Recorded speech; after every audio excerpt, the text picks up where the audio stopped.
All right, joining us now to discuss resolutions taken at the Worker Summit is SAFTU's Secretary General Nzima Vavi. As always, sir, great to have you with us. I certainly hope you had a productive weekend. Please tell us about it. Well, we're quite excited. This was just unbelievable.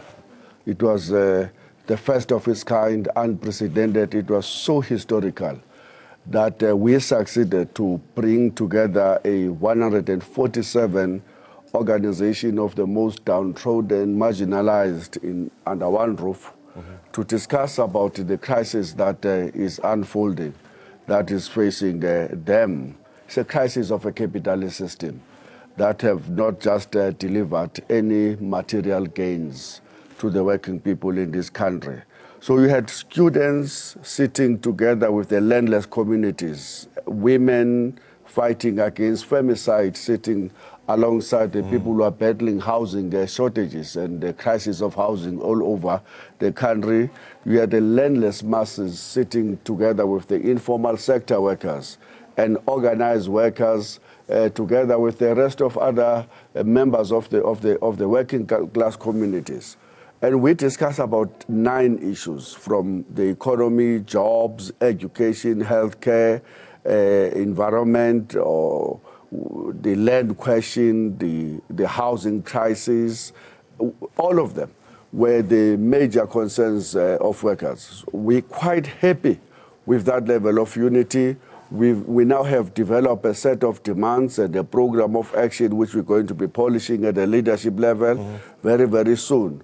All we can say is that finally, we hope that this conference, this summit of the working class, is a signal that the poor have had enough. Okay. They are now tired of fighting in silos.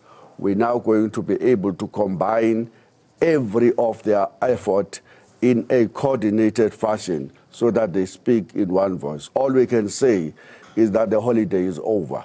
And we're now going to be hitting town. The poor is coming. Right. And the poor will no longer be relegated into the traffic news. We will be in the streets, united. We will occupy the towns for 3 days in a complete shutdown. We are in a total support of the shutdown that is being organized by the women activists against the levels of brutalization of women in the country on the first, and we're urging all women across the divide to join that shutdown and for men to pledge their solidarity by not going to work. That's the call that have been made. And we're calling on the employers not to victimize the people who are crying out at the levels of women brutalization in our country.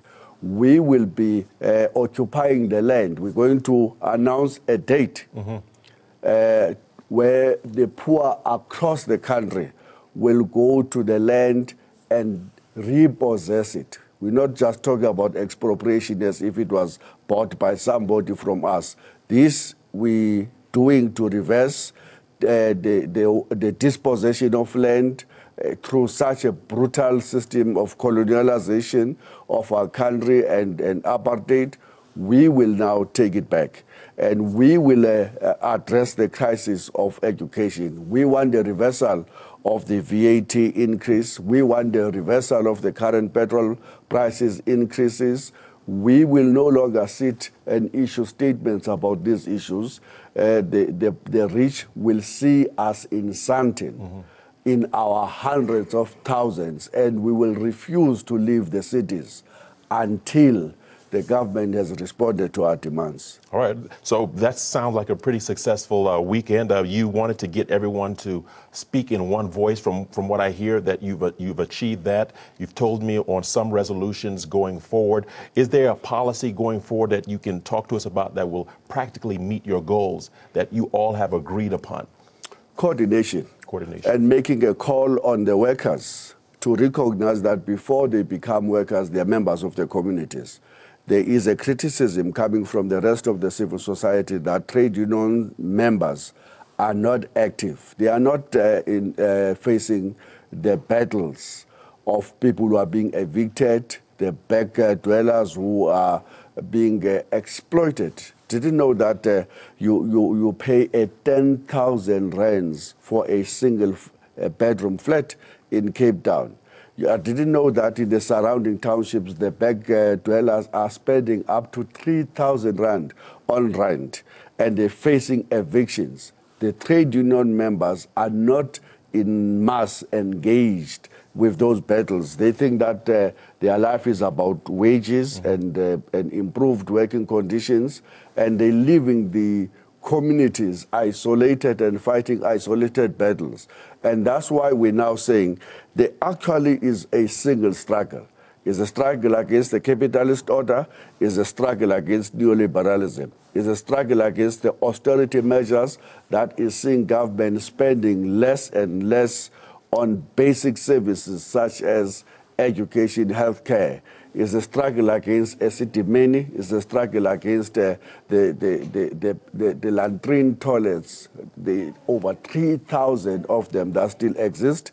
And it's a struggle to make sure that our kids do not continue to become victims of those latrine toilets. This is a struggle for dignity, and it requires both workers and the poor to be combined into a class for its own, to develop power. And we're so excited that finally everybody says we are but one movement, a movement of the most marginalized in society. We will force them to listen to us. Yes, sir. And, sir, one of your slogans, and I'm sure you've just reiterated that, your slogan is organize or starve, and if you don't follow that, we are doomed. So you're making it clear this morning that everyone is speaking with one voice, right? Now, sir, there's the issue of the political parties. How practical is that? There's talk that some of these unions should form a political party and contest in next year's elections. Is that biting off more than they can chew right now? Is it a reality? Well, the NUMSA have moved forward to establish a workers' party and to contest power, not necessarily in the next elections, but just to contest power. That became a huge area of discussion. There are differences. People want to build the working class power from below up. They want a more consultative process, and they don't want the issue of the working class party to be related to elections, and they want a discussion about how we can win power in the workplaces, in our communities, and society in general. So there's no decision for now to back any political party.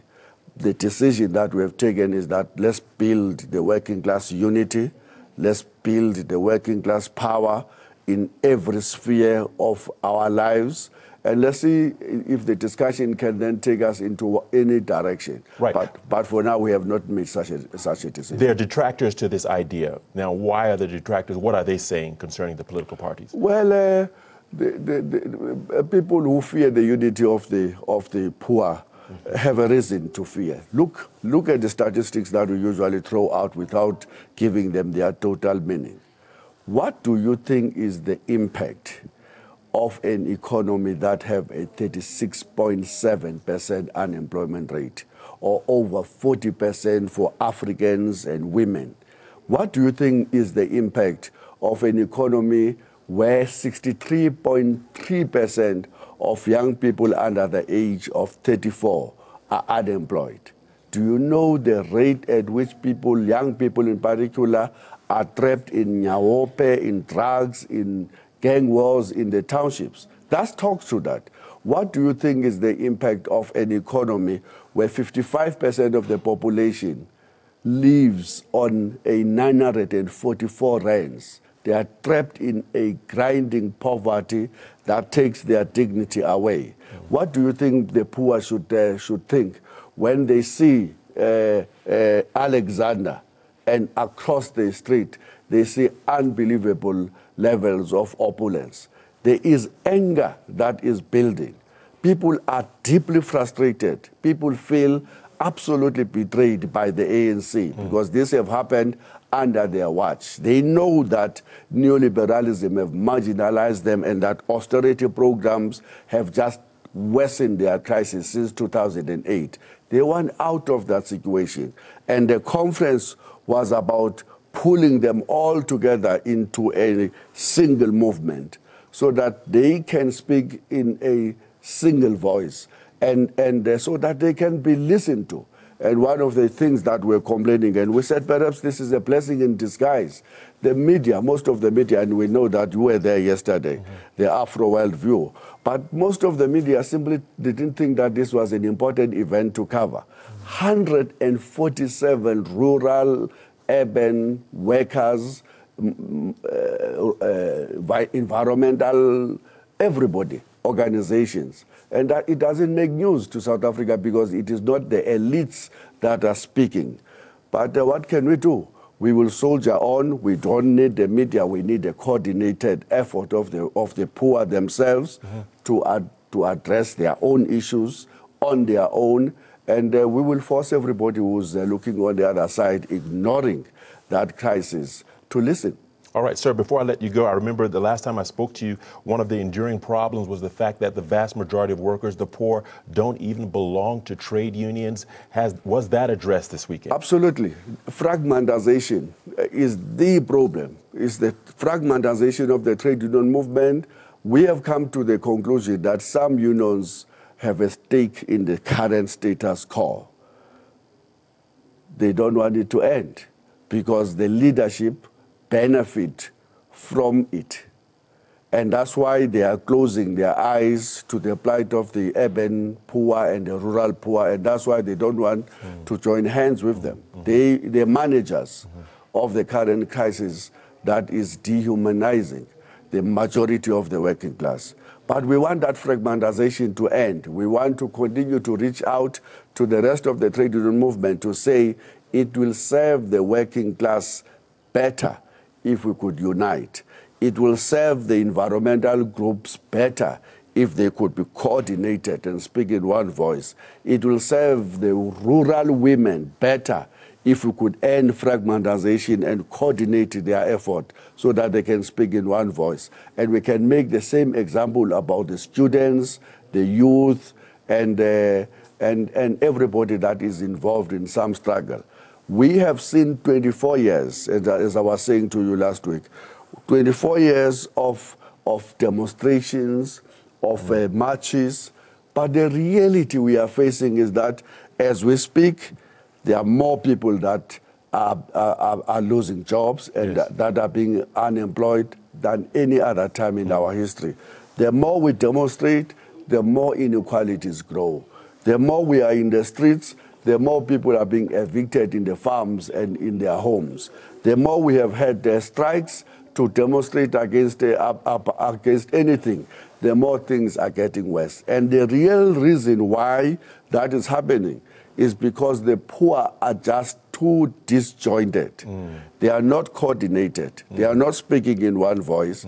And it is easy to divide them because they are too hungry. Sometimes your worst political advice is the stomach. And so we need to ensure the issue of coordination.